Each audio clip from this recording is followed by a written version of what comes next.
પછી આપણે એને ખાઈએ છીએ કે એ આપણને ખાય છે આપણને ખબર નથી, પણ એ આપણને ખાઈ રહ્યા છે, આપણે એને નથી ખાતા. આવી સુંદર મજાનું કથાનું આયોજન ગઈકાલે જે દ્રષ્ટાંત આપ્યું હતું એનાથી બીજું છે. અમારે આ બધો ખજાનો થોડો થોડો રાખવો પડે. આવું સુંદર મજાનું આયોજન થઈ રહ્યું છે. એમાં એ ગામના ભાઈ એને વિચાર કર્યો કે મારે તો કામ કાજ જે કાંઈ હોય એ 7 દિવસ એક બાજુ મૂકી દેવા છે. સંપૂર્ણ કથાનો લાભ લેવો છે. વક્તાશ્રી આવે એના પહેલા બેસી જવું છે, ને વક્તાશ્રી જાય પછી એક પણ શબ્દ જવા દેવો નથી મારે. સંપૂર્ણ કથા સાંભળવી છે. અને એની સાથે સાથે એવો પણ નિયમ લીધો. તમે જોજો આવી કથાઓ હોય પછી આપણે યાત્રાએ જતા હોઈએ ત્યારે અમુક નિયમ લેતા હોઈએ છે કે આટલા દિવસ આ વસ્તુ નહીં આરોગવું, અથવા તો આપણે કાયમ માટે યાત્રામાં જાય ત્યારે કંઈક બાધા લેતા હોઈએ, નિયમ બાધા લઈએ. હવે પછી આ વસ્તુને ક્યારે અડીશ નહીં. એક આ બાધા લેવાની જરૂર છે પણ આ રહી નથી શકતી. એવું થાય છે બાપુ. અમે જ્યારે હરિદ્વાર જઈએ ને ત્યારે જેને પેલો મસાલો મુખવાસ ખાવાની ટેવ હોય ને એ નિયમ લે બિચારા.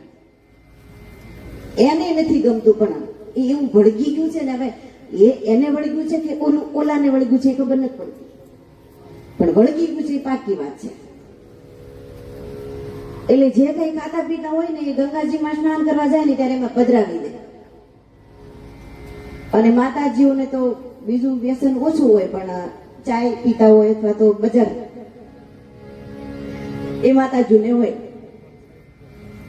એટલે અમે એક વખત હરિદ્વાર ગયેલા ને ત્યારે બજારની ડબ્બીઓ છે ને એ માતાજી ગંગાજીમાં પધરાવી દીધી. હવે આજથી બજારને અડવાનું નહીં. પણ થયું એવું કે 1 કલાક ગઈ, 2 કલાક ગઈ, 3 કલાક ગઈ, શાંત થઈ જાય તો બધું ને માથા ચડ્યા, માંડ્યા ચક્કર આવવા. એટલે ત્યાં હરિદ્વારમાંથી લઈને પાછી આપવી પડી કે લે હવે આને ખાઈ લે, નહીં તો તાવ નહીં જાય, માથું નહીં જાય. એવું વળગી જાય છે ને. પછી આપણે એને ખાઈએ છીએ કે એ આપણને ખાય છે આપણને ખબર નથી, પણ એ આપણને ખાઈ રહ્યા છે, આપણે એને નથી ખાતા.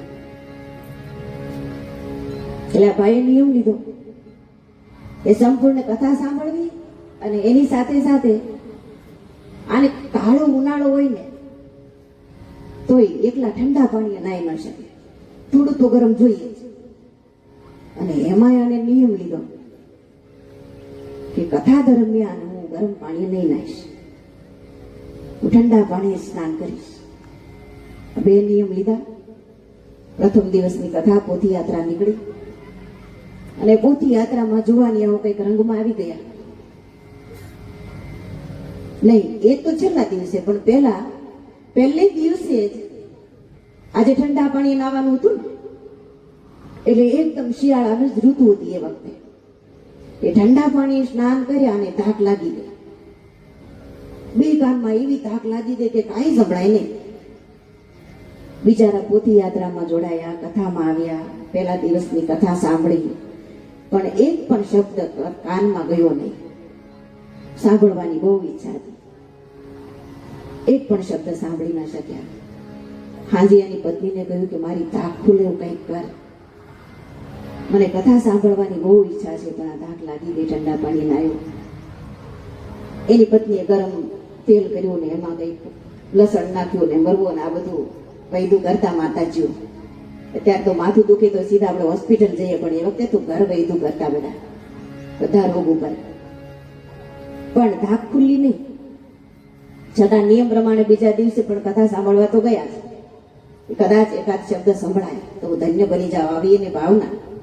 બરાબર આમ સ્ટીરિયાની નીચે બેઠા હો, એ જરા નજીક બેસું ને તો સંભળાય, પણ એક પણ શબ્દ સાંભળી ન શક્યા. આખો દિવસ આમને એમ ગયો. વળી સાંજ પડી, કથા પૂરી કરીને સીધા જ જે ફેમિલી ડોક્ટર હોય ને એની પાસે ગયા.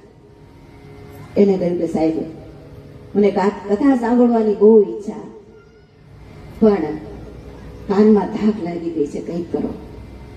ને ડોક્ટર સાહેબે ઇન્જેક્શન આપ્યું કાનમાં નાખવાના ટીપા આપ્યા, થોડી ગોળીઓ આપી અને પછી કહ્યું કે આ મારું ઇન્જેક્શન, આ મારી દવા, આ ટીપા તમને એક દિવસમાં અસર નહીં કરે. તો કે તો કેટલા દિવસ થશે? તો કે લગભગ 5 દિવસ તો જતા રહેશે. 2 દિવસની કથા તો ગાઈ છે અને 5 દિવસ પછી એની દવા અસર કરશે. પણ તોય પેલો માણસ શ્રદ્ધાથી કથા શ્રવણ માટે તો આવ્યો જુઓ. દરરોજ 7 દિવસ વક્તા આવે એના પહેલા આવીને બેસી જાય પછી ઊભા થાય. પણ અંદર એક અફસોસ છે કે હું કથા ના સાંભળી શકી. કથા પૂર્ણ થઈ, શોભાયાત્રા નીકળી છે, પોથીયાત્રા, અને છેલ્લા દિવસનો જે કથાનો રંગ હોય, જુવાનીઓ એવા રંગમાં આવી ગયા કે પેલી બંદૂક દ્વારા મોટો ફટાકડો ફોડ્યો ને અને પેલા ભાઈની તાક ખુલ્લી ગઈ. ભાગ્ય બિના નર પાવક નાહી. આ તો નસીબમાં હોય ને તો જ લઈ શકાય, બાકી તમે પંડાલમાં બેસો છતાં ન સમજી શકાય, ન સાંભળી શકાય. તો કથા આપણને નિષ્પાપ કરે છે, કથા આપણને નિર્ભય કરે છે. પરીક્ષિતજી મહારાજને ભય જ લાગેલું કે આજથી 7મા દિવસે મૃત્યુ છે. તો એને તો ખબર પડી ગઈ કે આજથી 7મા દિવસે એનું મૃત્યુ છે, તો આપણે તો એના કરતા પણ વધારે સાવધાન રહેવું જોઈશે. આપણને તો એ પણ નથી ખબર